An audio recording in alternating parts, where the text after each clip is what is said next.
umur umatku antara 60 sampai 70 dan jarang sekali di antara mereka yang sampai melewati usia 70.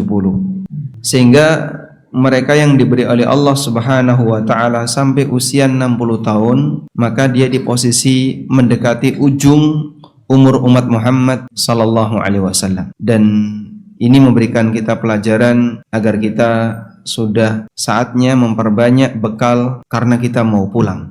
Di bagian inilah yang nanti akan dibahas oleh An-Nawawi rahimahullah di bab ke-12 yang beliau memberi judul Babun Al-Hathu 'alal Izdiyad minal khairi fi awakhiril umri. Bab motivasi untuk mencari bekal kebaikan sebanyak-banyaknya fi awakhiril umri, di ujung usia. Meskipun kita tidak tahu di titik mana ujung usia kita, namun bagi mereka yang sudah berada di ujung usia umat Muhammad SAW yang tadi kita sampaikan, yaitu di usia berapa? Antara 60 sampai 70. Seharusnya persiapannya lebih serius. Beliau membawakan firman Allah Ta'ala di surat Fatir ayat 37. Allah Subhanahu wa taala mengatakan, "Awalam nu'ammirkum ma yatadzakkaru man tadzakkara wa ja'akumun nadhir." Bukankah aku telah memberikan umur kepada kalian, ma dengan rentang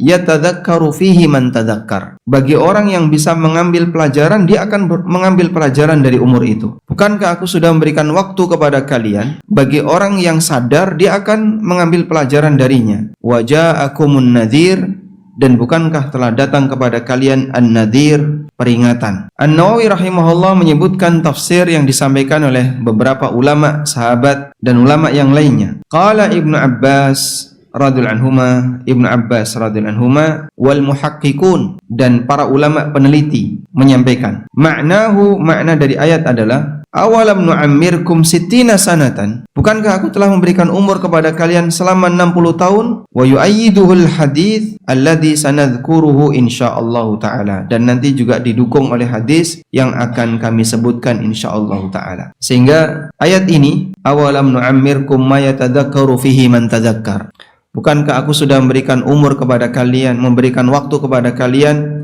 di mana orang yang sadar akan mengambil peringatan dengan panjangnya waktu itu. Kata Ibnu Abbas, 60 tahun. Bukankah Allah sudah memberikan kamu umur 60 tahun ke atas? Kenapa masih belum sadar? Dan juga nanti akan disebutkan dalam hadis. Waqila, dan ada yang berpendapat, maknahu thamaniyata asyara sanatan. Maknanya adalah diberi waktu oleh Allah sampai di umur 18 tahun. Balik 15 sampai 18 hanya butuh waktu 3 tahun. Kamu sudah menjadi muslim balik selama 3 tahun. Kenapa masih seperti ini? Jadi karyawan 3 tahun tuh seharusnya sudah bagus atau belum? Jadi karyawan 3 tahun? Belum. Masih di masa training. Sudah enggak ya? Baik. Wakila arba'ina sanatan, dan ada yang mengatakan sudah mencapai 40 tahun. Ini lebih panjang lagi. Kamu sudah bekerja selama 20 tahun. Usia 40 tahun kan berarti dia kerja selama 20 tahun.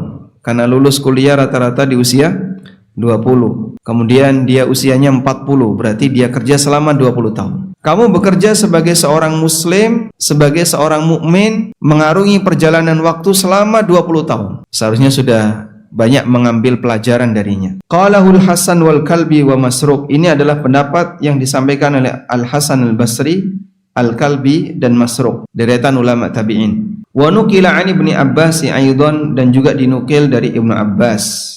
Wa naqalu, dan mereka menukil keterangan, anna ahlal madinati kanu idza balagha ahaduhum arba'ina sanatan tafarraqa lil ibadah. Dulu penduduk Madinah, ketika mereka sudah mencapai usia 40 tahun, maka hidupnya fokus dipakai ibadah. Waqila, dan ada yang mengatakan huwal bulugh, yang dimaksud di situ adalah usia balik. Ini kalimat awalam nu'ammirkum ma yatadzakkaru fihi man tadzakkar. Sampai di sini. Tafsir ini, bukankah aku telah memberikan usia kepada kalian dengan rentang waktu bagi orang yang sadar dia bisa mengambil pelajaran darinya. Ada beberapa perbedaan pendapat di kalangan para ulama. Ada yang mengatakan umur 60 tahun, ada yang mengatakan umur 40 tahun, ada yang mengatakan umur balik. Wa ja'akumun nadhir, dan telah datang kepada kalian an-nadhir, yang memberi peringatan. Ibnu Abbas dan jumhur ulama mengatakan yang dimaksud dengan si pemberi peringatan itu adalah An-Nabi sallallahu alaihi wasallam. Sang pemberi peringatan itu Nabi sallallahu alaihi wasallam. Wakila, dan ada yang berpendapat asyaib, uban. Kamu sudah ubanan itu apa enggak kroso nek wis apa ya? Wis cerak. Kamu sudah ubanan apa enggak merasa kalau kamu itu sudah tua? Qalahu Ikrimah wa Ibnu Uyainah wa ghairuhuma. Demikian pendapatnya Ikrimah, Ibnu Uyainah dan beberapa ulama yang lainnya. Nah, hadis yang dimaksud oleh An-Nawawi adalah hadis nomor 112 dari sahabat Abu Hurairah radhiyallahu anhu. Hadisnya riwayat Bukhari. Nabi sallallahu alaihi wasallam bersabda, "A'dzarallahu ila mri'in akhara ajalahu hatta balagha 60 sanatan." Allah memberikan uzur kepada hambanya yang ditunda kematiannya sampai dia mencapai usia 60 tahun.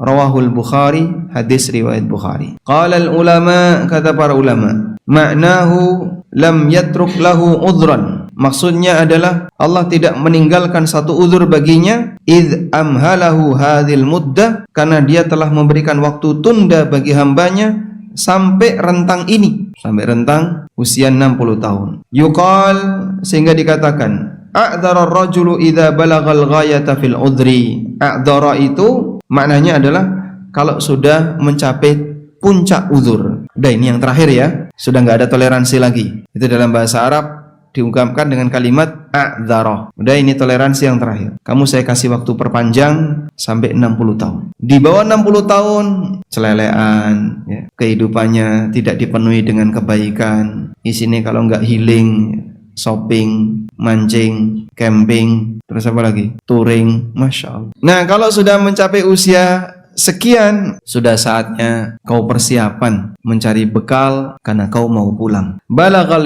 ghayata fil udri, dia telah mencapai puncak uzur. Sekarang kita bacakan beberapa keterangan yang disampaikan oleh para ulama. Di sini ada keterangan yang pernah disebutkan oleh Al-Hafidz Ibnu Hajar rahimahullah. Allah Subhanahu wa taala berfirman di surat Fatir ayat 37 yang tadi sudah kita bacakan. Awalam nu'ammirkum ma yatadzakkaru fihi man tadzakkar. Kemudian Al-Hafidz Ibnu Hajar dalam Fathul Bari menjelaskan, menukil dari keterangan Ibnu Battal. Kenapa usia 60 tahun? Innama kanat as-sittuna haddan. Allah menjadikan usia 60 sebagai batas. Lihada, untuk uzur ini. Li'annaha qaribatun minal mu'taraq. Karena usia ini sudah mendekati masa berakhir. Al-mu'taraq itu artinya masa perjuangan. Sudah mendekati masa berakhirnya kehidupan hamba. Wahiyya sinnul inabah. Dan itu merupakan usia di mana orang sudah selayaknya banyak bertobat, lebih banyak khusyuk, wa taraqqubul maniyah, dan sudah siap untuk dijemput ajal. Taraqqub al-maniyah. Taraqqub itu artinya apa? Selalu merasa diawasi, punya perasaan muraqabah. Al-maniyah artinya kematian. Kematian bisa mendatangimu di waktu kapanpun. Organ kamu sudah kau pakai selama 60 tahun. Itu mesin kalau dipakai selama 60 tahun gimana? Ya, jangankan 60 tahun Pak, mobil itu paling rata-rata ya 10 tahun tuh sudah bagus sekali. Sudah turun mesin. Ini hamba, dia diberi oleh Allah organ dipakai selama 60 tahun. Taraqqubul maniyah, sudah mendekati kematian. Fahadha i'dzarun ba'da i'dzarin. Maka ini adalah uzur setelah Allah memberikan banyak uzur. Dan terkadang orang tidak merasa, ra kroso kok ngerti-ngerti wis tuwa kok ra kroso ketoke kok dilut banget. Masih teringat kenangan dulu waktu masih SMA, teringat kenangan dulu masih main gitu. Kayaknya kok baru kemarin kita ini lulus SMA, sekarang kok sudah gendong putu misalnya. Itulah makna Allah Maha Latif. Allah Maha Lembut. Allah memberikan sikap yang demikian lembut kepada hambanya, dalam arti perubahan itu tidak ekstrim, sehingga pelan sampai hambanya tidak merasa. Di posisi ketika hambanya tidak merasa, itulah Allah Subhanahu wa taala memberikan kelembutan kepada hambanya. Kata Al-Hafidz Ibnu Hajar, lutfan minallahi bi'ibadihi. Karena kelembutan yang diberikan oleh Allah Subhanahu wa taala kepada hambanya. Dan usia dari para hamba rata-rata di rentang 60 sampai 70. A'maru ummati ma baina 60 ila 70 wa aqalluhum man yujawwizu dzalika. Umur dari umatku antara 60 sampai 70. Jarang sekali yang melebihi di angka itu. Artinya di posisi ini sudah mendekati pada titik akhir. Hadis riwayat Tirmidzi. Baik, ada sebuah kisah yang ini pernah dialami oleh seorang ulama tabi'in atau tabi'in bernama Fudail bin Iyad. Fudail bin Iyad rahimahullahu taala pernah ketemu orang, kemudian ditanya, ini ceritanya ya, saya bacakan di sini. Qala Fudail bin Iyad li rajul. Fudail bin Iyad pernah mengatakan kepada seseorang, "Kam atat alaika?" Berapa usiamu? Qala, orang itu menjawab, "Situna sanatan." 60 tahun. Qala, kemudian Fudail mengatakan, "Fa anta mundu sittina sanatan tasiru ila rabbika tushiku an tablugha." Bapak selama 60 tahun melakukan perjalanan menuju Allah, hampir saja mau sampai. Karena hidup ini hakikatnya apa? Melakukan perjalanan menuju siapa? Allah. Ya ayyuhal insanu innaka kadihun ila rabbika kadhan famulaqi. Wahai manusia, sesungguhnya engkau melakukan perjalanan yang sangat melelahkan menuju Rabbmu. Famulaqi, sampai kau ketemu dengannya. Selama 60 tahun kau melakukan perjalanan menuju Allah, hampir saja mau sampai. Faqala ar-rajul, maka orang ini mengatakan, "Ya Aba Ali," kunyahnya Fudail bin Iyad. Wahai Abu Ali, nama lain dari Fudail bin Iyad. "Inna lillahi wa inna ilaihi raji'un." Kemudian Fudail bertanya, "Ta'lamu ma taqul?" Kamu paham apa yang kamu ucapkan itu? Aku tadi mengucapkan inna lillahi wa inna ilaihi raji'un. Iya, ta'lam ma tafsiruhu? Tahu enggak tafsirnya? Qala ar-rajul, kemudian orang itu mengatakan, "Fasir lana ya Aba Ali." Tolong bantu tafsirkan untuk aku wahai Abu Ali, wahai Fudail. Kemudian Fudail menjelaskan, "Qauluka inna lillah." Ketika kau mengucapkan inna lillah artinya sesungguhnya kami milik Allah. Ana lillahi abdun, berarti aku adalah hamba Allah. Wa ana ilallahi raji, dan aku akan kembali kepada Allah. Faman alima annahu abdullah, maka siapa yang sadar kalau dia adalah hamba Allah dan dia akan kembali kepada Allah, falya'lam annahu mauqufun, maka hendaknya dia menyadari kalau nanti dia akan berdiri di hadapan Allah. Wa man alima annahu mauqufun, dan kalau dia sadar nanti dia akan berada di hadapan Allah, sadarilah kalau dia akan ditanya oleh Allah. Dan kalau dia akan ditanya oleh Allah, persiapkan lis-su'ali jawaban. Persiapkan jawaban untuk pertanyaan itu. Makin gemeteran orangnya. Faqala ar-rajul, maka orang tadi bertanya, "Famal hilah?" Lalu apa solusinya? Qala yasir, kata Fudail, mudah. Mahia, apa itu? Anda bisa catat kalimat ini ya. Sebuah nasihat emas yang disampaikan oleh Fudail bagi mereka yang mau sukses di akhir hayat. Tuhsin fi ma baqiya, yughfar laka ma madha wa ma baqiya. Berbuat baiklah di sisa usiamu, niscaya kau akan diampuni apa yang telah lalu dan sisa usiamu. Berbuat baiklah di sisa usiamu, maka kau akan diampuni untuk dosamu di masa silam dan dosamu di masa mendatang. Fa innaka in asa'ta fima baqiya, karena kalau kau masih berbuat buruk di sisa usiamu, ukhitta bima madha wa bima baqiya, kau akan dihukum untuk dosamu di masa silam dan di masa mendatang. Nek wis umur kaya ngene kok sik durung ana perubahan, maka hati-hati dan waspada, bisa jadi dia akan mendapatkan hukuman di sisa usianya dan untuk dosa-dosanya di masa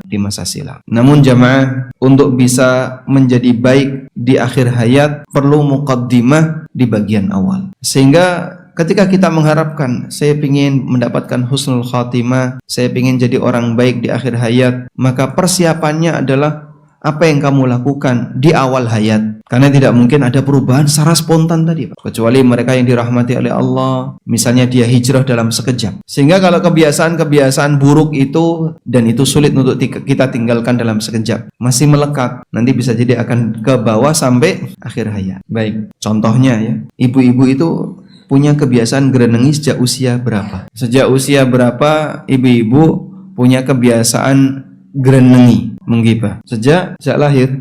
Masya Allah. Sejak SMP. Anak SD sudah belum? Belum ya? SMP sudah? Baik. Dari mulai SMP sampai usia 60 tahun. Gerenengi itu dari mulai SMP sampai 60 tahun. Berapa umur itu? 40-an tahun. Lebih, bisa 45. SMP kan 15-an ya. 45 tahun. Masya Allah. Kebiasaan ini kira-kira bisa berubah nggak? Bisa. Sulit ya? Tayyib. Bapak juga sama ya. Bapak ditanya, Bapak punya kebiasaan gerenengi sejak usia berapa Pak? 30 tahun ya. Berhenti di usia berapa? 40 tahun, Masya Allah. Jadi mungkin biasanya kan lelaki itu lebih fokus memikirkan apa yang paling bermanfaat untuk dirinya, keluarganya, kehidupannya sudah selesai. Masalah orang lain ya ada, itu orang lain. Betul kayak gitu ya? Kalau ibu-ibu lebih memikirkan orang lain, karena dia merasa dia sudah dipikirkan sama suaminya, maka dia lebih banyak memikirkan yang lain. Tayyib. Ketika kebiasaan buruk itu kita bawa sampai akhir hayat, maka kita berada dalam posisi in asakta fima baqiya. Kalau kamu masih berbuat buruk di sisa usiamu. Kita punya kebiasaan baik dan buruk. Anda mungkin bisa mengukur ya. Di sini ada kebiasaan. Ada kebiasaan baik. Bapak Ibu punya kebiasaan baik apa dan ada kebiasaan buruk. Anda tulis di sini. Nomor 1, apa kebiasaan baik saya? Makan banyak. Oh, itu nggak masuk ya. Anda sebutkan di sini. Kebiasaan buruk saya apa? Silakan disebutkan. Nanti pakai skala ranking, Mbak. Yang paling sering taruh paling atas. Hasibu anfusakum qabla an tuhasabu. Sebelum nanti kita dihisap setelah mati, kita hisap dulu sebelum kita menghadap. Orang kalau selesai mengerjakan soal, apa yang dilakukan? Selesai ujian, ya. Sebelum distorkan diapain? Koreksi. Sebentar, tak cek dulu, cek terakhir ya. Mumpung masih ada waktu. Tinggal berapa menit? 10 menit.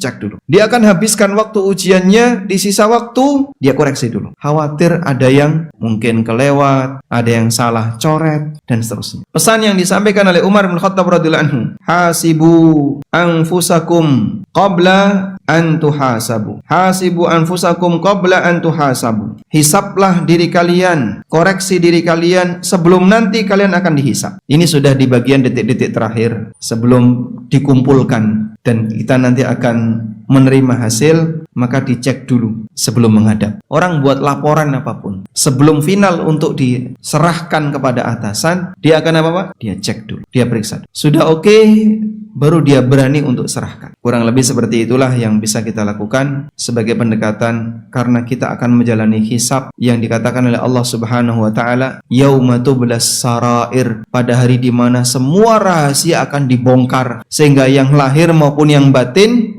semua akan ditampakkan oleh Allah Subhanahu wa taala, kecil dan besar tercatat. Maka jangan sampai ketika kita menerima kitab catatan amal, bagaimana cara menerimanya? Bagaimana cara menerima? Ada 2. Yang pertama, diterima dengan tangan kanan. Dari tangan kanan diterima dari depan. Fa amma man utiya kitabahu biyamini. Adapun orang yang menerima kitabnya dari tangan kanan. Ada yang menerima kitabnya dengan bishimali, dengan tangan kiri. Itu pun dari belakang. Fa amma man utiya kitabahu wara'a dhahri fasawfa yad'u subura. Adapun orang yang menerima kitabnya dari arah belakang. Yang kedua, diterima dengan tangan kiri dari belakang. Sudah pakai tangan kiri dari belakang.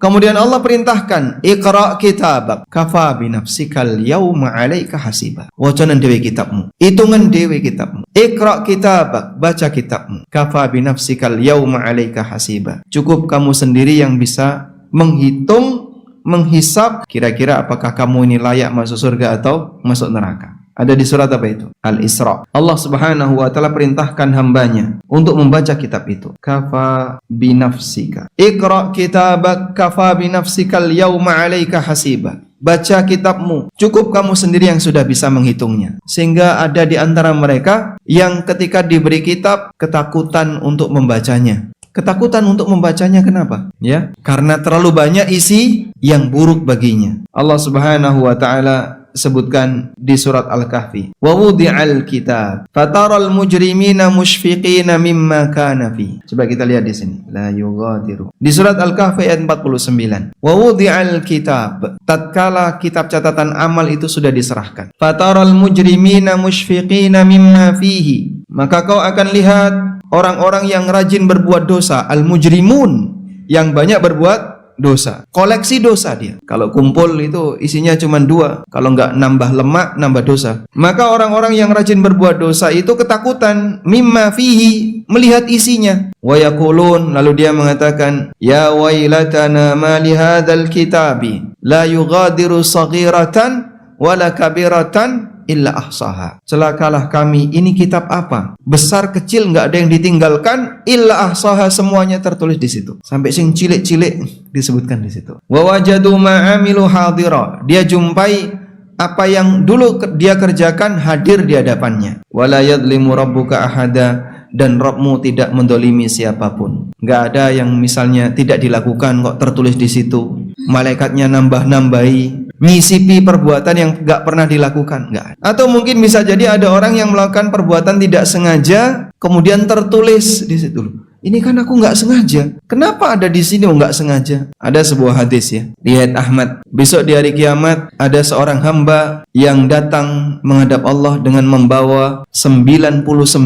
catatan amal. Kata Nabi SAW, kullu sijlin maddal basar. Satu catatan luasnya sejauh mata memandang. Isinya maksiat. 99 lembar tadi isinya maksiat. Satu lembar sejauh mata memandang. Maka orang ini batin, halaktu, aku pasti akan binasa, aku pasti akan binasa. Kemudian Allah Subhanahu wa taala bertanya kepadanya, hal laka min udhrin, apakah kamu masih punya uzur? Hal zalamaka kitabayal hafidhun, apakah pencatat amal, malaikat pencatat amal telah mendolimimu? Mungkin di antara catatanmu itu ada yang perbuatan kau nggak sengaja tapi ditulis, ada yang kau tidak pernah lakukan tapi ditulis. Malaikat pencatat amal telah mendolimimu di sini. Maka orang yang menjawab, la ya Rabbi, nggak ada ya Allah. Sehingga manusia mengakui kebenaran semua yang ada di situ. Dan demikianlah jamaah, sesuatu itu semakin kita tinggalkan semakin teringat. Semakin ditinggal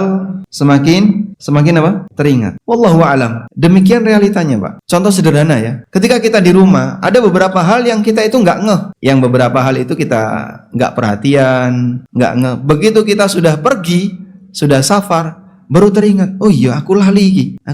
Begitu berangkat, teringat. Pernah kayak gitu, Pak? Ya. Pada saat kita tinggal selamanya. Sehingga misalnya begini, tolong nanti malam ya, Bapak sediakan selembar kertas, sebuah pulpen, tulis dosa yang saya kerjakan hari ini. Mungkin apa Pak? Wes lali kabeh Pak. Padahal baru sehari tadi loh Pak. Tulis laporan dosa yang kamu kerjakan hari ini. Yakin Pak, nggak bisa nyebutkan sampai 5 Pak. Ya sudahlah, mungkin nggak bisa nyebutkan sampai 10. Padahal mungkin ada puluhan dosa yang seharusnya bisa kita tulis. Kita banyak lupa. Begitu kita tinggal selamanya, ingat semuanya. Besok di hari kiamat ingat semuanya. Tapi apa kata Allah? Coba kita lihat di sini. Apa manfaatnya ingat semuanya besok di hari kiamat? Waji'a yauma idzim bi jahannam. Yauma idzi yatadzakkarul insan. Ketika jahannam sudah didatangkan, pada hari itulah manusia kemudian mulai teringat. Dosa-dosanya sing dhisik, sing dikon nulis hari itu dia nggak bisa nyebutkan, dia mulai teringat. Wa anna lahu dzikra, terus buat apa teringat sekarang? Yang dulu dia dikasih peringatan, melengos, nggak peduli, nggak mau ngambil pelajaran, sekarang dia baru ingat. Yaqulu ya laitani qaddamtu li hayati, lalu dia baru mengatakan, andaikan dulu saya mempersiapkan untuk kehidupanku saat ini. Ya laitani qaddamtu li hayati fa yauma idzil la yu'adzibu 'adzabahu ahad. Pada hari itu tidak ada yang memberikan hukuman sehebat hukuman yang diberikan oleh Allah. Wala yuthiqu wathaqahu ahad. Pada hari di mana tidak ada yang bisa memberikan tali kekang sehebat tali kekangnya Allah. Namun ada an-nafsul mutmainnah yang diselamatkan oleh Allah Subhanahu wa taala. Disinilah kita diingatkan di posisi ujung. Kalau sudah mau meninggalkan selamanya, sudah saatnya kita fokus pada bekal. Sehingga jamaah, bagian yang barangkali sudah tidak perlu kita kasih perhatian. Contohnya yang paling sering untuk kita sebutkan adalah masalah sengketa. Sudahlah Pak, wis umur sakmene wis ora usah padu. Saya seneng padu. Mohon maaf ya, yang namanya WA itu tolong dijaga baik-baik. Terutama ketika di grup. Pengennya paling menonjol ketika di grup. Pengen paling diakui. Postingannya pengen mendapatkan pengakuan dari yang lain. Itu semangat orang yang ada di WA, di grup. Dan mohon maaf, dari sekian banyak anggota grup WA itu ternyata yang sepuh lebih sensitif daripada yang muda. Kadang kan begini ya, ada sebuah keterangan yang disampaikan oleh para ulama. Manusia itu bersikap karena 3 pertimbangan. Hawa nafsunya, perasaannya, akalnya. An-nafsu ta'muru bil amta. Nafsu itu selalu mengajak untuk mengambil mana yang paling nikmat. Kemudian wal atifah, perasaan. Ta'muru bil atifah. Yang namanya perasaan ngajak orang untuk lebih kepada pertimbangan kasihan, disayang. Wal aklu ya'muru bil anfa. Sementara akal memberikan pertimbangan mana yang paling manfaat dan mana yang itu bahaya, madarat yang seharusnya dihindari. Kalau orang dominan nafsunya, maka dalam pikiran dia hidup itu yang paling happy, yang penting happy, yang penting menyenangkan, isinya mau jalan-jalan, sehingga kemana-mana yang dia pikirkan yang penting enak. Itu orang yang selalu berpikir dengan hawa nafsunya. Kalau seperti ini dibiarkan, maka mungkin dia akan selalu mengambil yang haram tanpa sadar. Kadang wis tua tapi saya seneng dunia yang haram. Ada kayak gitu, Pak? Ada? Ngumpul nonggo apa? Dia itu ngumpulkan harta dalam jumlah banyak di usia misalnya 80 tahun, ya kan mumpung jadi pejabat. Sehingga di usia 80 tahun masih senang dengan proyek-proyek yang di situ ada banyak pelanggaran misalnya. Mumpung dia berada di atas misalnya. Ngumpul no duit enggak apa? Duitnya banyak itu buat apa? Di usia 80 tahun, 70 tahun. Kadang juga waliyadzubillah di usia segitu masih mendekati zina. Di usia segitu. Sehingga ada posisi orang di usia 70 ke atas tapi syahwatnya masih mendominasi hidupnya. Yang kedua, ada yang berpikir perasaan. Perasaan lebih didahulukan. Apa tadi kita tulis? Hawa nafsu. Yang kedua, perasaan. Yang ketiga, akal. Ada yang perasaannya lebih dominan. Sehingga perasaan itu selalu berbicara kasihan, berbicara kasih sayang. Dia tidak berpikir konsekuensi. Itu perasaan. Dan biasanya antara bapak sama ibu yang lebih dominan perasaannya yang mana? Ibu. Sehingga perasaan ini terkadang menyebabkan orang jadi bersikap tidak adil, melanggar aturan, dan seterusnya. Contoh sederhana ya, misalnya ada orang mempertimbangkan jatah anak laki-laki dengan anak perempuan. Pak, kenapa kok 2:1? Mesakne sing wedok, Pak. Pertimbangannya apa? Kasihan sama anak perempuan. Dia kan butuh banyak, kenapa kok cuma dikasih lebih sedikit? Itu perasaannya yang bicara. Padahal Allah sudah ngasih hukum. Maka di saat perasaan itu bicara, orang jadi sensi. Ada apa masalah sedikit? Kepikiran. Masalah dikit kepikiran. Gesekan sedikit, masalah kecil jadi besar. Sehingga urusan kecil dalam rumah tangga jadi besar karena perasaannya dominan. Misalnya bapak ibu berantem, yang biasanya sering ngalah yang mana? Sebentar dulu. Kita tanya yang belakang. Kalau suami istri berantem itu yang sering ngalah yang mana? Itu bukan ngalah, itu kalah itu. Ibu apa? Nangis kok diem. Jadi terkadang ya, akal itu mundur demi menjaga perasaan. Saya nggak enak ya sama istri saya. Wah, daripada nanti rame, sudahlah tak ngalah saja. Sehingga akal lebih berpikir ini ngalah dengan kalah itu sama tuh, beda Pak. Beda ya. Saya tak ngalah saja daripada rame. Ini masalah kecil. Ya wes, gak apa-apa, aku tak melu awakmu. Ngalah dia. Akalnya menahan dirinya untuk beradu perasaan. Bisa saja suami pakai perasaannya, istri punya perasaan pakai perasaan, suami pakai perasaan. Akhirnya apa? Beradu perasaan. Kalau sudah seperti itu tidak ada ujungnya. Tapi ini akal menahan. Makanya posisi akal ini dia bisa menahan emosi, jadi tertahan, nggak gampang emosi. Sehingga kalau orang akalnya nggak banyak difungsikan, kita kan nyebutnya sumbu pendek, gampang apa? Jeblok, gampang meledak karena dia lebih dominan perasaan. Di sini emosi dominan. Wallahu alam. Anda bisa ngukur ya antara muda dan tua, muda dan tua, yang biasanya ngalah yang mana Pak? Enggak kok Pak, jawabannya nggak jujur ini. Yang biasanya ngalah yang mana? Yang tua. Yang jujur jawabnya Pak ya. Misalnya antara panitia yang umurnya 40-an, 50-an dengan panitia yang umurnya 70-an ke atas, rame di grup, yang biasanya ngalah yang mana? Yang mana? Yang tua. Ya. Itu teorinya, realitanya yang muda. Wis to sing nom ngalah gitu. Nggih, pripun Pak? Leres Pak Joko.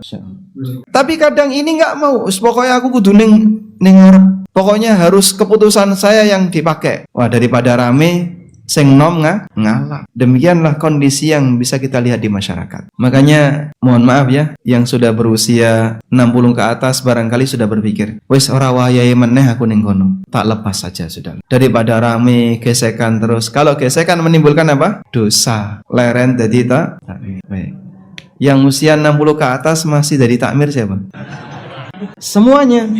Subhanallah. Berarti ini generasi yang hilang bawahnya ya. Gak nyambung Pak. Dari 60 ke atas, generasi lanjutannya masih TPA. Masya Allah. Tengahnya kosong. Ya memang banyak masjid yang nasibnya seperti itu. Sehingga mungkin di As-Salam kondisinya kayak gitu, di Kerajaan juga kurang lebih mirip ya. Di Marhamah kurang lebih juga mirip. Masya Allah. Ini begitu yang usia 60 ke atas kena COVID yang kedua misalnya, dontek kabeh, tinggal yang TPA ya, yang jadi ketua takmir nanti. Baik, intinya cobalah mulai mempertimbangkan tadi. Jadi posisi akal nanti akan berbicara. Pak, wis wayahe leren, wis ra usah ning ngarep, sudah saatnya Bapak fokus nyari bekal untuk pulang, bukan nyari kemenangan ketika hidup di dunia, karena sebentar lagi mau ditinggal. Kita berharap kepada Allah, semoga Allah melimpahkan hidayah kepada kita di akhir hayat, sehingga kita bisa mendapatkan amal yang terbaik di ujung usia. Allahumma ja'al khaira a'malina fi khawatimiha. Ya Allah, jadikanlah amal terbaik kami, amal yang kami kerjakan di ujung usia kami.